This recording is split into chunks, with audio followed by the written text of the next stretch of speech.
Number one, limit the number of registered dealer sites and limit them to a number fewer than the numbers that we have now.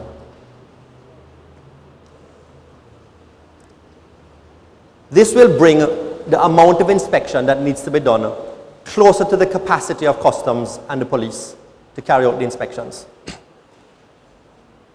Of course, if there's a demand by a large number of dealers for sites and only a limited number of sites, then we have to have some way of allocating the licenses that does not allow for favoritism.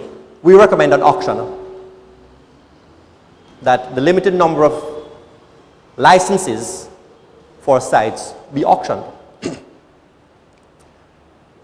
Number two, make the law explicit that no packing will be accommodated at non-registered sites. It is an offense and a violation for any export shipment of scrap metal to take place other than at one of the registered packing sites. Number three, the point of purchase. At the point of purchase, when the dealer buys the scrap metal from the suppliers, an identification record must be taken and kept. The identification of the seller and what was bought from him.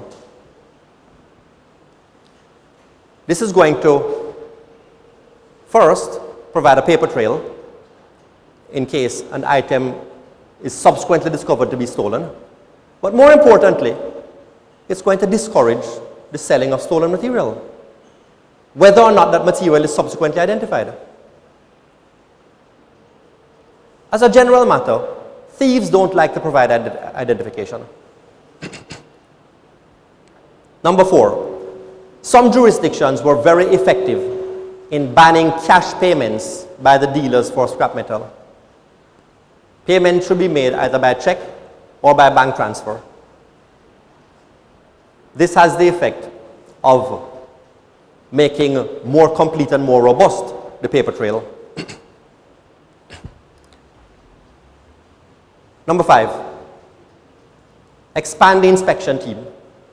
Now there are various ways you can expand it, but at present, it is really only required that the inspection be presided over by a customs officer. That's the only firm requirement. We are recommending that the inspection team not only requires a customs officer, but it requires as well somebody from the organized crime, a police representative from the organized crime unit, a police representative from the nearest police station as well, and perhaps with sufficient notice have a requirement to inform the primary victims of scrap metal theft, the utility companies, the National Works Agency and so on, when the inspections are taking place, so they too can be present. And the purpose of this is that when the inspection requires a team of 5 persons coming from different places, it makes collusion all the more difficult. Our sixth recommendation is that we institute a fit for export certification. And the fit for export certification has to be presented before authorization to export is granted. The certification will have to be signed and stamped by each member of the inspection team. And therefore, the idea that inspections can take place without any of the representatives present should no longer be possible. Our seventh idea, again, an idea that has been used successfully in some jurisdictions, is to implement video surveillance of the packing of containers.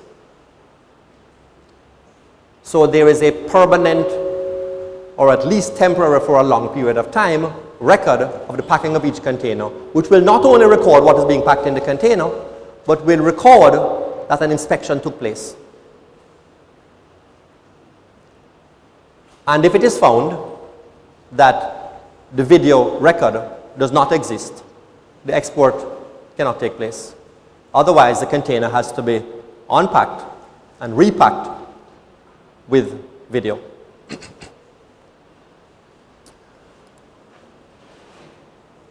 Number 8, to establish online reporting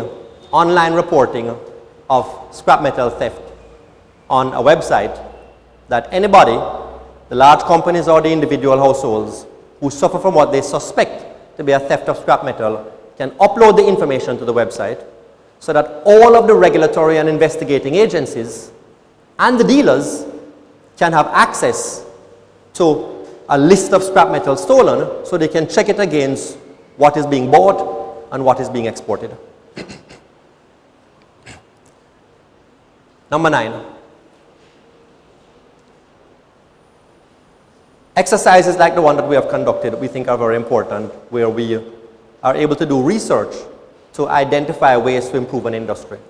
And in light of that, we think it's very important that a database of information be established that captures and records data about the industry, about what metals are bought, what metals are exported, what are the prices and what are the volumes, and the processes taking place in the industry.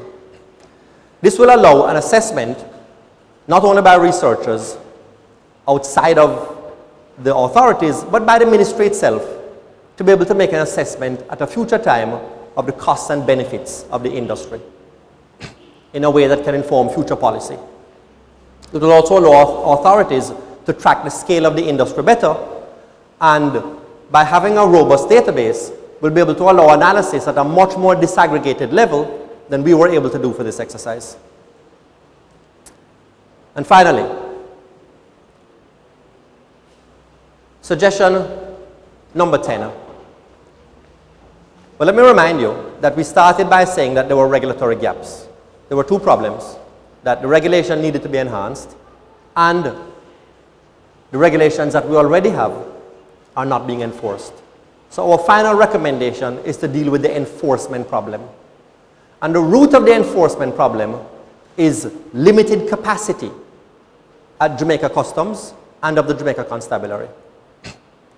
So the recommendation is that the license fee for dealers must be set at a level that covers the cost of enforcement, that covers the full cost of enforcement. And then the revenue from the fee is remitted to Jamaica Customs and the Constabulary to cover specifically the cost of providing the inspectors.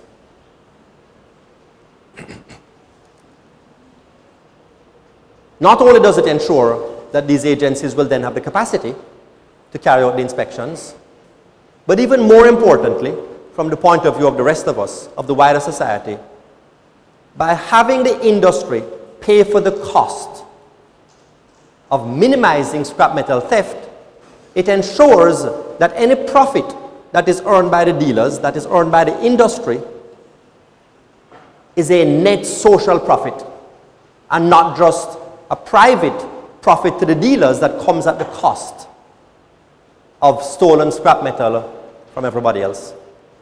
It ensures that the profits earned by the industry represents genuine wealth and value creation.